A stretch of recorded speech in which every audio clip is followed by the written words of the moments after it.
Bismillahirrahmanirrahim. Assalamualaikum warahmatullahi wabarakatuh. Alhamdulillah wassalatu wassalamu ala sayyidina wa habibina Rasulillah wa ala alihi wa ashabihi wa mawalah. Amma ba'd. Sekali lagi kita akan berbincang tentang Nabi SAW. Kita tak akan pernah jemu, tak akan pernah rasa puas apabila kita berbicara dan mendengar tentang Nabi SAW. Kali ini kita akan berbicara bagaimana Nabi SAW pada satu hari baginda datang ke rumah Sayyidina Anas bin Malik radhiyallahu taala anhu. Sayyidina Anas mempunyai seorang adik yang masih lagi kecil. Di dalam riwayat ataupun para ulama hadis mengatakan adiknya berumur lebih kurang 3 tahun begitu. Masih lagi kecil sangat-sangat. Adiknya ada seekor burung. Kan? Seekor burung yang bernama Nughair, ataupun burungnya namanya Nughair, jenis burungnya Nughair. Maka budak itu sedang bermain dengan burung itu. Lalu Nabi SAW bertanya kepada kanak-kanak tersebut yang bernama Umair, "Ya Aba Umair, atau Ya Umair, ma fa'alan Nughair?" Wahai Umair, apa yang dibuat oleh Nughair? Wahai Abu Umair, apa yang dibuat oleh Nughair? Dalam satu riwayat mengatakan burung tersebut telah mati. Kan? Lalu Nabi SAW apabila masuk ke dalam rumah Sayyidina Anas tersebut, Sayyidina Anas waktu itu masih muda lagi ya. Sayyidina Anas umurnya belasan tahun ketika berkhidmat dengan Nabi SAW. Jadi bila Nabi SAW masuk, Nabi terus tuju kepada budak tu.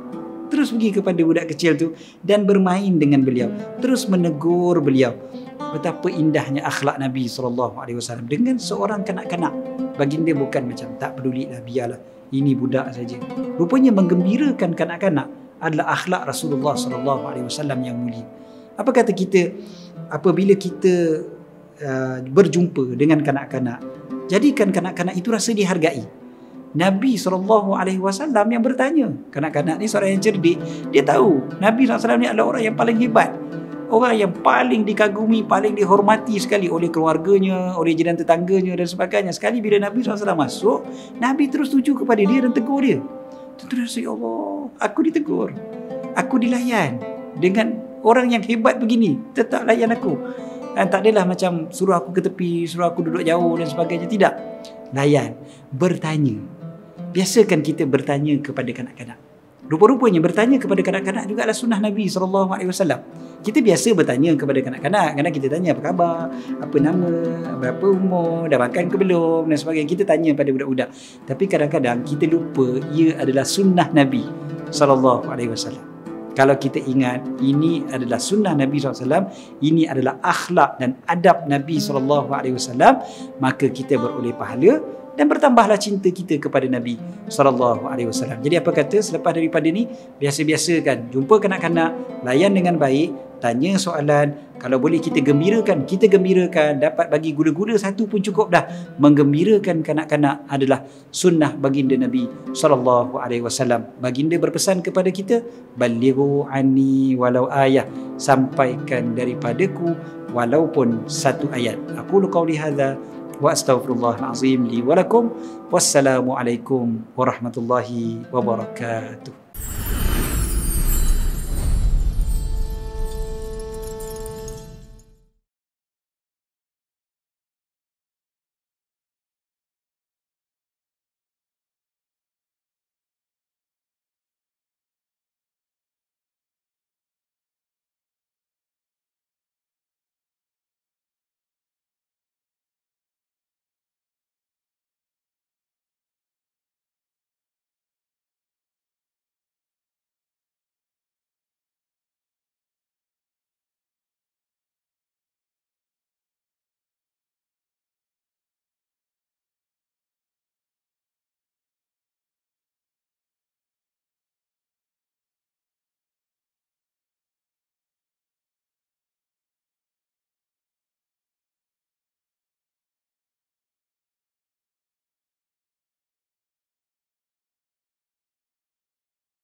Bismillahirrahmanirrahim. Marilah sama-sama kita mempelajari doa dan zikir yang menghilangkan rasa sidih dan murung dari kita.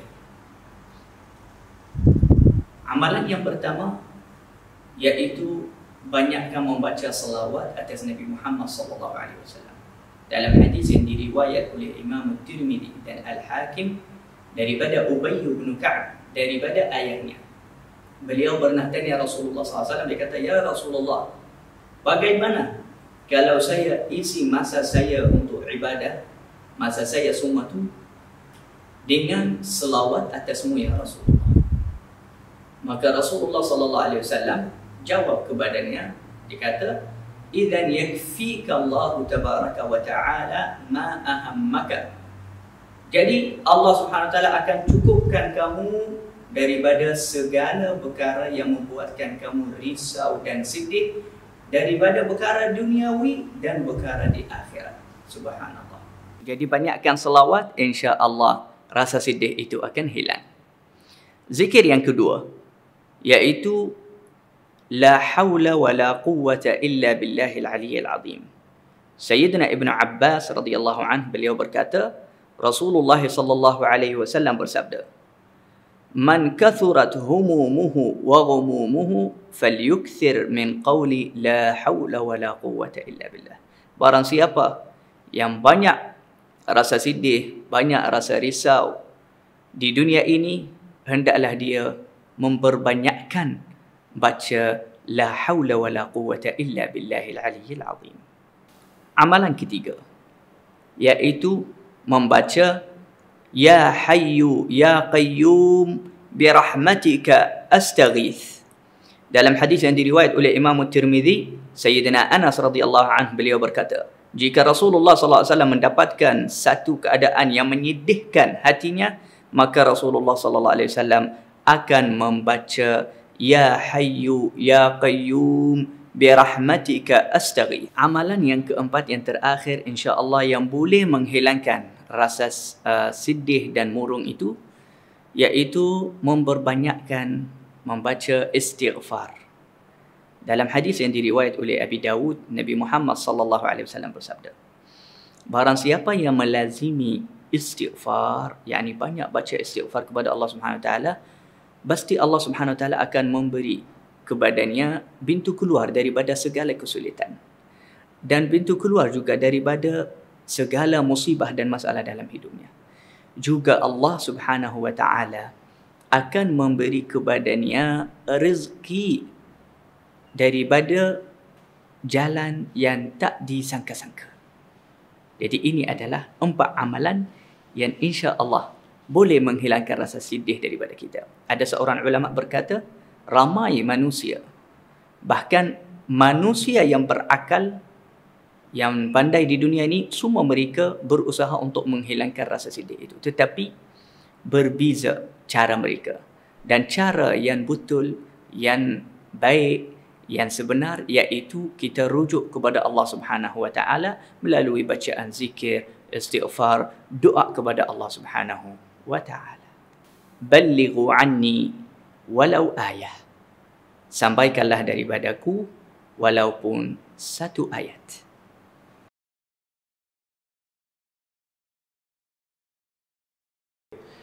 Bismillahirrahmanirrahim. Nahmaduhu wa nusalli wa nusallim ala rasulihil karim, amma ba'd.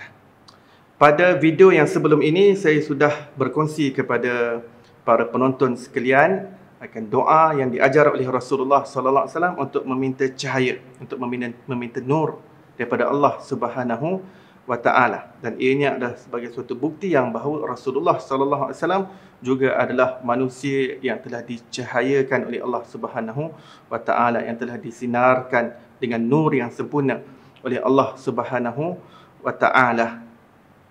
Maka di sini menunjukkan bahawa apa yang Rasulullah sallallahu alaihi wasallam ajarkan kepada umatnya, apa yang baginda sallallahu alaihi wasallam sampaikan, apa yang Rasulullah tabligkan pada umatnya, perkara itu telah pun disifati oleh Allah Subhanahu wa taala kepada kekasihnya Nabi Muhammad sallallahu alaihi wasallam. Bermakna setiap perkara Dan setiap sesuatu yang diajarkan dan disampaikan oleh Rasulullah SAW kepada umatnya, perkara itu telah pun menjadi jati diri Rasulullah SAW. Perkara itu telah pun menjadi identiti Rasulullah SAW. Perkara itu telah pun menjadi ciri khusus dan juga kriteria Nabi Muhammad SAW. Setiap perkara yang diajarkan oleh Nabi kepada umatnya, perkara itu telah pun menjadi pengalaman peribadi Nabi Muhammad SAW. Maka di sini kita tidak boleh melihat ianya secara terpisah antara perkara yang diajarkan oleh Rasulullah SAW dengan diri baginda SAW. Sebagai contoh nur, sebagai contoh cahaya, Rasulullah membawa cahaya agama, Rasulullah membawa cahaya Islam, Rasulullah menyampaikan cahaya iman, Rasulullah SAW menyampaikan cahaya hidayah, baginda menyampaikan cahaya petunjuk. Segalanya itu adalah cahaya-cahaya yang disampaikan oleh Rasulullah SAW. Ianya tidak boleh memisahkan kecahayaan tersebut dengan diri Rasulullah SAW. Seseorang tidak boleh mengatakan Rasulullah hanya menyampaikan cahaya, tetapi baginda sendiri bukan cahaya. Di dalam pandangan alam Islam yang dipanggil sebagai world view, ya, world view ataupun satu bentuk bagaimana cara persepsi yang betul, yang tepat di dalam Islam, ya, terhadap setiap yang wujud, ya. Maka berkenaan dengan Rasulullah SAW, cara pandang yang benar lah, apa sahaja yang disampaikan oleh baginda SAW, itulah diri Nabi SAW. Seseorang tidak boleh mengatakan Rasulullah hanya menyampaikan sesuatu perkara tersebut, tetapi perkara itu bukanlah diri Rasulullah SAW. Seseorang yang mengatakan sedemikian bermakna dia telah menunjukkan perkara yang kurang adab kepada Rasulullah SAW. Bermakna dia tidak mengenal siapa Rasulullah SAW. Maka umat baginda perlu mengenali baginda sebagai uswatun hasanah, seseorang yang Allah Ta'ala telah jadikan contoh yang terbaik, suri tauladan yang terbaik, role model yang terbaik, cerminan yang terbaik untuk diikuti. Maka sudah tentulah setiap perkara yang diajarkan oleh baginda sudah pun disiapkan Allah Subhanahu Wa Ta'ala kepada Nabi SAW untuk bersifat dengan sifat tersebut. Wallahu a'lam.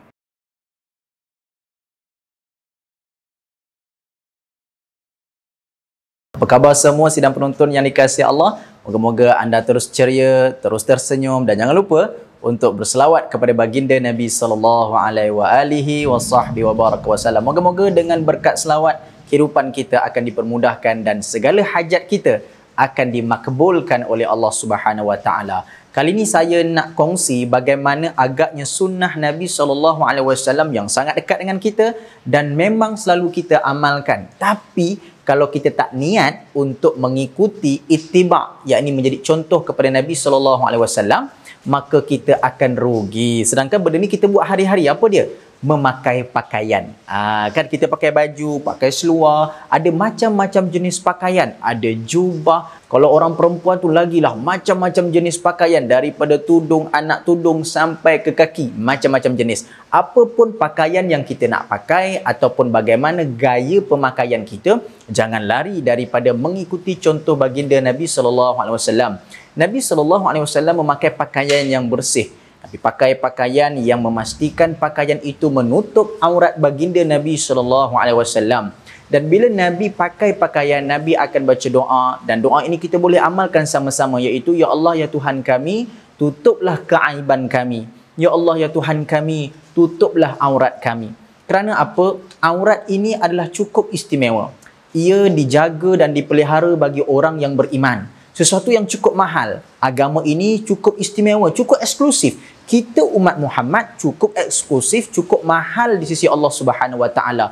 Maka sebab itu kita disyariatkan untuk menutup aurat. Bagi orang lelaki ada auratnya, bagi orang perempuan ada auratnya. Jadi menutup aurat itu bukan sekadar wajib, bahkan mendapat pahala yang besar. Kerana itulah yang diamalkan oleh baginda Nabi SAW. Bila kita nak pakai baju ni pula, ada pakaian-pakaian, warna-warna yang sepatutnya mengikut keadaan.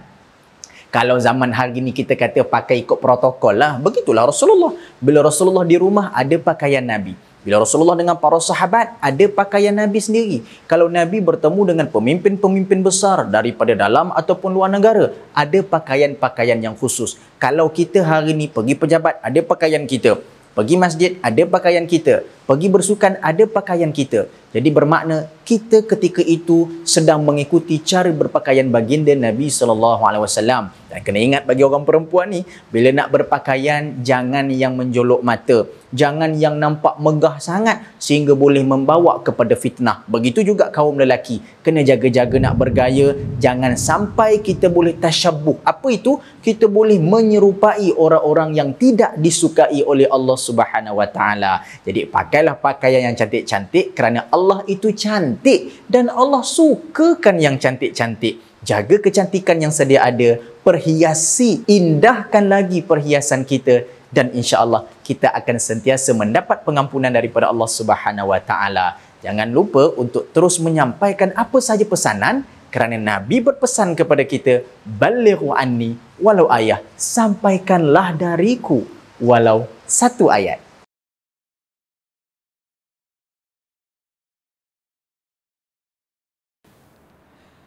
Kalau diberi pilihan kepada kita, kita akan minta untuk makan yang sangat mewah. Kita melihat, kita scroll apa yang kita boleh makan pada hari ini. Namun saudara, anda bayangkan imam kita, iaitu Sayyidina Muhammad sallallahu alaihi wa ala alihi wa sahbihi wa baraka wasallam. Satu orang insan yang sangat sederhana kehidupannya. Sehingga dalam satu hadis menyatakan kepada kita, makana yafdulu an ahli baiti Rasulullah sallallahu alaihi wasallam khubz asy-sya'iri. Tidak pernah ada baki ataupun lebihan pada rumah Nabi besar Muhammad itu daripada rotinya gandum. Sebab itu para penonton dimulakan oleh Allah Subhanahu Wa Taala, itu Nabi besar Muhammad sentiasa bersederhana dalam kehidupannya. Sehingga disebutkan dalam satu hadis dalam kitab Al-Imam Tirmizi, Nabi juga turut sederhana dengan cara makannya. Tidak Nabi makan di atas meja kecuali di hamparan yang terbentang luas. Bukan itu juga saudara, suatu saat dan ketika apabila Masyruq pergi menziarahi Aisyah radhiyallahu anha, mereka bertembung dalam suatu keadaan. Aisyah pada ketika itu dihidangkan dengan makanan yang sungguh sedap dan istimewa. Aisyah melihat tanpa boleh menjamahnya. Masyruq bertanya, wahai Aisyah radhiyallahu anha, kenapa kau tak ambil dan kenapa kau tidak makan? Kata Aisyah, sesungguhnya apabila aku melihat makanan yang indah dan sedap ini, aku tak mampu nak makan sebab aku teringat 2 hari sebelum Nabi besar Muhammad itu wafat, beliau langsung tidak menjamah apa-apa makanan pun saudara. Sebab itulah, sebagai satu orang pengikut Nabi Muhammad SAW, kita dianjurkan agar bersederhana dalam soal pemakanan. Itu Nabi besar Muhammad tidak pernah merasai kekenyangan sepenuhnya sehingga tersandar dalam kehidupannya. Kecuali dalam suatu hadis, Nabi pernah merasa terlalu letih sehingga Nabi makan dalam keadaan bersandar akibat keletihan, bukan kerana kekenyangan. Sebab itu para penonton yang dimuliakan oleh Allah Subhanahu Wa Taala, para guru kami juga turut memesan, satu orang yang tawaddu' itu bukan hanya pada dunia tetapi turut pada makanannya. Sebab itu apa yang kita makan ianya akan menjadikan pada tubuh dan badan kita. Makanlah daripada sumber yang halal, jangan masukkan perkara yang haram. Sebab Nabi besar Muhammad SAW itu rela dengan makan yang sedikit berbanding memasukkan makanan yang haram dalam kehidupan. Barang siapa yang memilih berjalan dan meminta untuk sampai kepada Nabi besar Muhammad, maka hendaklah ia mengikuti sunnah Nabi SAW. Satu orang yang bersederhana dalam makanan, ianya pasti menyelamatkan mereka daripada kesakitan pada tubuh badan. Kerana majoriti daripada penyakit itu datangnya daripada makan yang bermewah-mewah. Sederhana itu bukan bermaksud Islam menolak kemewahan. Sederhana itu bukan bermaksud Islam menolak sesuatu keindahan dan nikmat dalam kehidupan. Sederhana itu untuk memastikan bahawa para pengikut umat Islam dapat mengikuti sunnah Nabi dan dijauhi daripada fitnah yang banyak. Kenapa? Apabila makannya banyak akan berlaku beberapa implikasi. Yang pertama, ianya akan banyak angan-angan saudara. Orang yang banyak makan akan banyak angan-angannya. Yang kedua, bertambah malaslah kehidupannya. Kerana itulah barang siapa yang banyak makannya itu sebelum tidur, itu sudah hampir pasti dia tidak mampu untuk bangun tahajud, saudara. Dan yang ketiga, orang yang banyak makannya akan kuat syahwatnya. Oleh kerana itu, untuk menyusun kehidupan kita ini, Nabi seringkali menganjurkan kepada kita agar sering buat puasa sunat. Sederhana Nabi itu dibuat oleh seorang insan yang bercakap atas apa dia pesankan. Sebab itulah, jika anda ingin sihat, jika anda ingin menjadi seseorang yang dikasihi oleh Nabi, buatlah sunnah Nabi. Sederhana dalam pemakanan. Balighu anni walau ayah. Sampaikanlah dariku walau sepotong ayat.